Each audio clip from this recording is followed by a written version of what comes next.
This is our first long sail after hurricane season has ended, and we are on a 350 nautical mile passage north. For more than 25,000 nautical miles and across an ocean, our home Cuba has kept us and our kitty crew safe. When you are sailing, you develop this personal connection with your boat.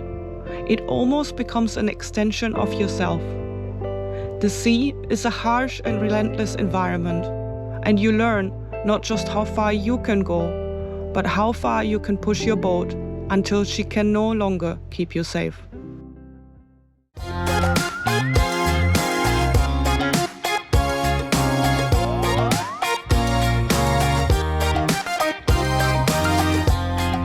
Into the wild again. Tell me when does it end?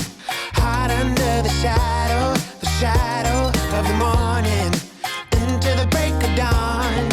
We are gonna carry on. Covered by the daylight, it's alright.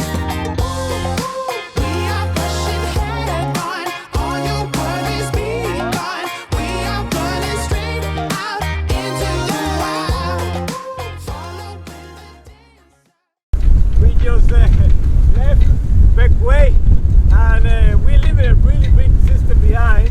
We have to leave today, otherwise it will be too squally and too windy. For the next couple of days, we have 2 days to get to San Martin, and that's where we're going, guys. But yes, good sailing. I mean, good sporty sailing. It got so windy all of a sudden, all of Enrique's hair is standing up. That look like those trees by the coastline, you know. They're all facing one way. Shaped by the wind. It's gonna be about 355 miles and we're going to San Martin.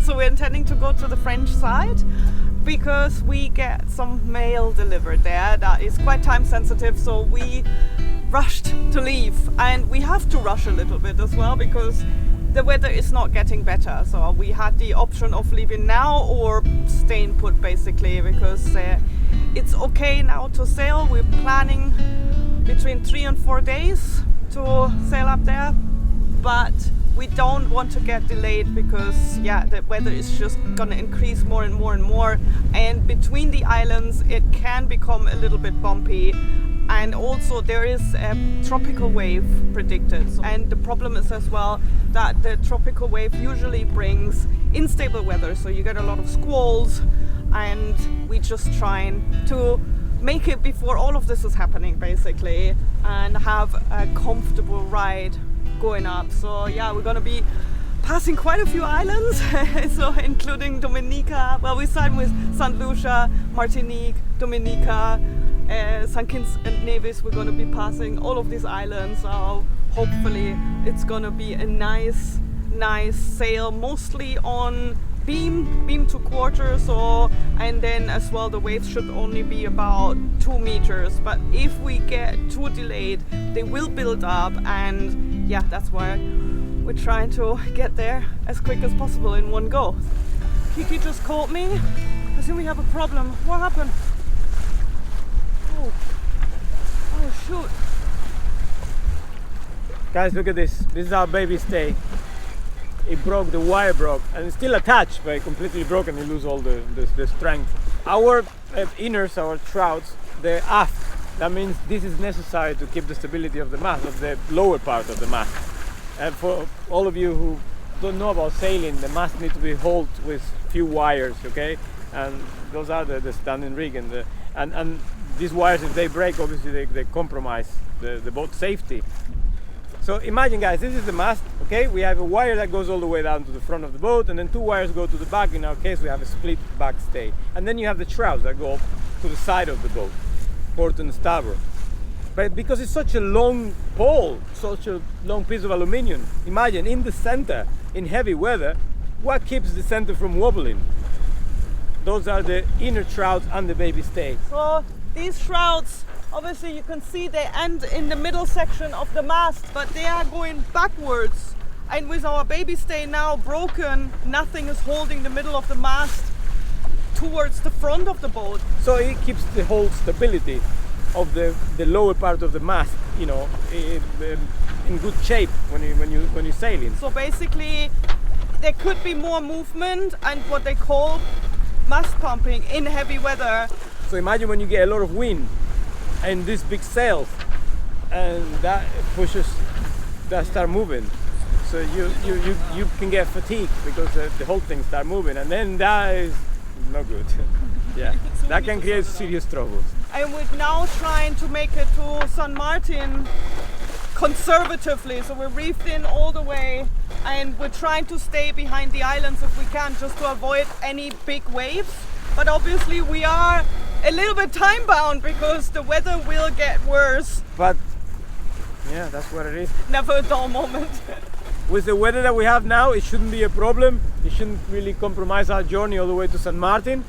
But when we get there, we need to sort it out. We need to change this straight away. Because we're not going to be able to keep sailing like this. This is way too dangerous. This could potentially, in bad weather, demast our boat. During the night, Enrique decided to change course, as the wind and waves had increased and changed to a very unfavorable direction for our compromised mast. We're about to anchor here in Guadeloupe. Last night I was sleeping and the wind and waves just picked up so much. It was tossing the boat around. So Enrique took the decision to make a stop here because the weather forecast actually updated while I was sleeping, and it got a bit gnarly. So we've already last night reached 27 knots, and yeah, the waves were increasing as well. And from the weather forecast, as it updated, it looked like it would just get worse and worse for the next at least 48 hours. It's better be safe than sorry. Cuba is our home and she's keeping us safe, so let's keep her safe as well. If we would only judge by the wind here near the anchorage, we'd say it's perfect sailing weather. There's a steady, I'd say about 15 knots just right here even. But we are in the shadow of the island and there's some quite high mountains shielding us here.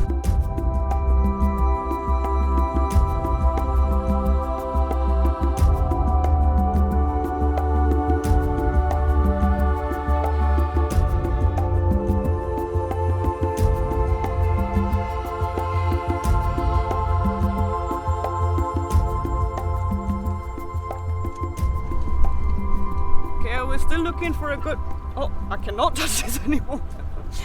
We're still looking for a good place to anchor. There is a big open space here, but actually there are two rivers coming out, like a split river, and there is some heavy rain expected later on in the day.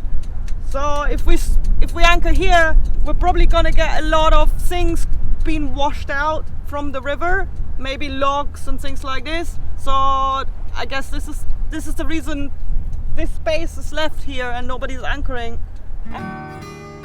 Instead of feeling defeated, we were absolutely taken by how beautiful this anchorage was and how the morning light swept across the mountains.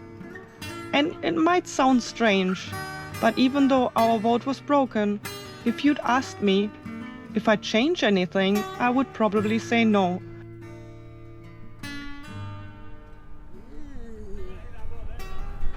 Yeah, it's better to stop here. Sarah was sleeping last night, and when I was waiting for the weather forecast to change, and then it changed somewhere maybe 2 o'clock in the morning. We like to take care of our boat, and this is one of the main things. If the boat is safe, then we're safe. But if we feel that the boat is not safe, then yeah, It's not worth pushing yeah. on. And last night got really bumpy. And besides, this place looks amazing. Yeah.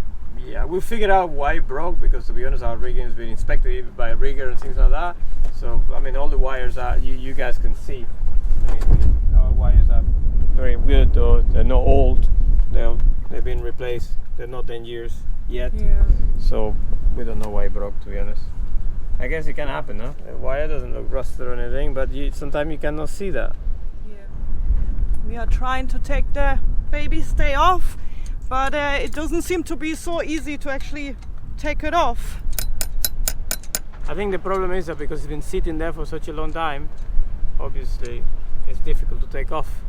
You know, it's pretty much seized the whole thread in there. Normally, the rigger will come and apply heat in order to remove it.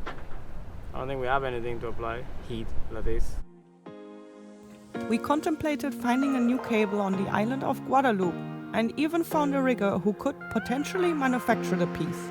But for that, we had to first remove the broken baby stay. However, this turned out to be almost impossible with the tools we had at hand.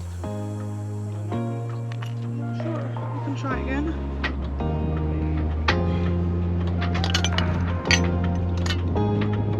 In order to continue, we decided to cut the top of the baby stay and coil it on the deck.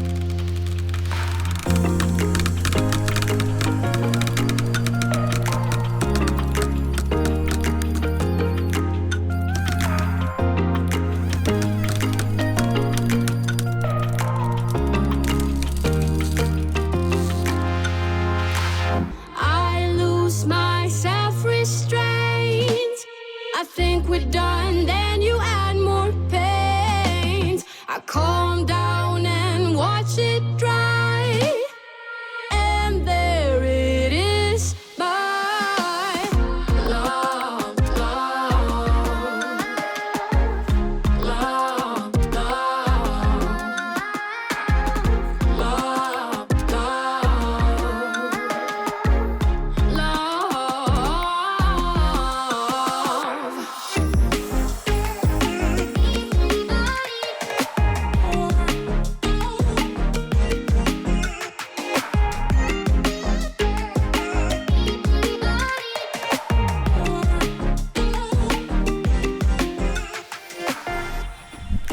In the end, we couldn't remove the bottom of the baby stay. And guys, look, this is actually how it looked on the top. It just broke, the strands broke. We just got back from shore. There is this super sweet little harbor, like a small boat marina. It's very well protected. You can just go in, and there is several places there where you can tie up the dinghy, and all of the fishermen have their boats there. It's just so picturesque, and right behind it you got all of the shops where you can get your stuff. And Nico actually got one of these gas canisters for his heat gun, so we are giving it another try to get the turnbuckle of our baby stay off with heat. And then also I got 2 of these CO2 canisters for our life jackets. So I'm gonna try this one. I don't really like these things, to be honest, because they're a bit flimsy and yeah. It's a bit simple, no? I don't really like it. It's just a canister with a connection there, and yeah. Yeah, it's Oh, it's not. Yeah? seems to be working. Whoa, whoa, whoa, whoa, whoa, whoa, whoa, whoa. That's it? Okay, wait. Is this what it is, huh? No. Okay. Okay. Ah, okay. Okay, now it's working. Is it? Yeah. God. Oh, there you go. Ah, it's supposed to be like this. There. It's supposed to be more control. Okay. Not supposed to be that erratic. If it doesn't come out, what I will do, I will take the chain plate from underneath the cabin and I'll replace the whole thing. But if I can replace this now, it will be handy though. Oh God, no way, man. Oh, no way, man. No, I think we're gonna go to St. Martin and do it there. Because over there I just take this off and I replace the turnbuckle on the stop. We always check our life jackets, but this time I actually just wanted to clean them, and I noticed how corroded the CO2 cartridges are in there. So what I did was I opened the life jacket itself just to get some of the salt out that does get in there from time to time while we're sailing. Obviously we do keep them inside when we're not using them, but still. And that's when I realized that the CO2 cartridge actually made all of this here really dirty, and that's why we covered it in masking tape, so it doesn't usually look like this, but you can see already here from the connection how corroded it is. So I wanted to keep the inside really nice, and I wanted to make sure that it's definitely working when we need it to work, So I don't trust this cartridge anymore. So let me just unscrew it from here. You can see by the green here that it's still engaged, but I don't think that is a proof that it will also work. It just means that there is a CO2 cartridge in there. So let me just unscrew it, and once I unscrewed it, it should actually turn to red. This is something that you really want to keep an eye on. So guys, look at this. I mean, I would probably say it still works, but I don't really like the look of it. I don't like the look of it. I don't know why they don't cover it in anything so that it doesn't get all really bad, but maybe that's just the way that it is. So this is the new one here, and I could imagine that it's just prone to corrode. I don't know if this is a knockoff, or I'm not sure what happened to this. The last one that we changed didn't look like this, so this one was worrying me, and I just wanted to get a new one. So let's put a new one in there. Hopefully it will all become green again, and then, and I'm never a fan of screwing these things in. Yeah, all green. Actually, it even has a little window there. It's supposed to, you're supposed to see it from the outside. It's just from all the sailing that we did, it moved. I've never seen it there. It wasn't actually there anymore. And now I'm gonna pull on this cord and see if it works. Oh, it actually came out. No guys, I'm joking. If I pull on this, it will activate the whole thing and I won't be able to put it back together. And if I put it in the water, there is like a little pill in there that dissolves with the water, and it will basically do the whole same thing. But yeah, let's not do that. Let's keep it the way it is so it functions. I'm gonna show you guys. My one is fantastic. I keep my CO2 cartridge spot on. Compare my one with Sarah.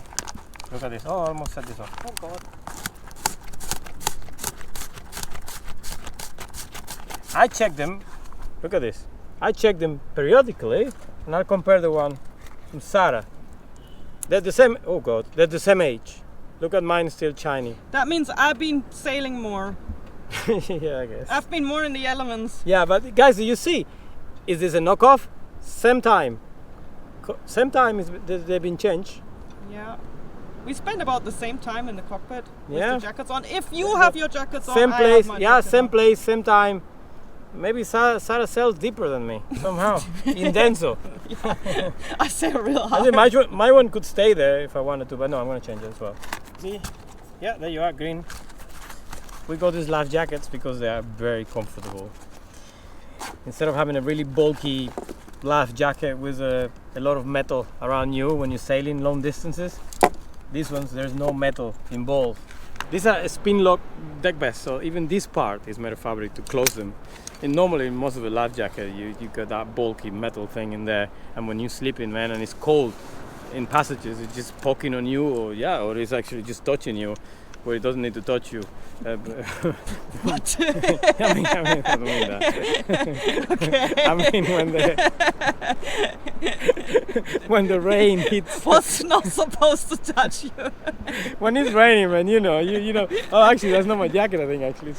I was about to say, this looks so tight on you. Wait a minute. It's Oh. mine. Oh. Mine was the good cartridge. Sarah's one was a good catch. Well, that means I'm the one who's sailing more. You've been the one sailing harder. Yes. This is a revelation about Enrique and his relationship with his life jacket that I didn't need to know about. But guys, tomorrow the weather is finally gonna be calm enough for us to go to San Martin and then fix Cuba over there and also pick up some really exciting stuff. So I hope I see you in the next episode. Maybe.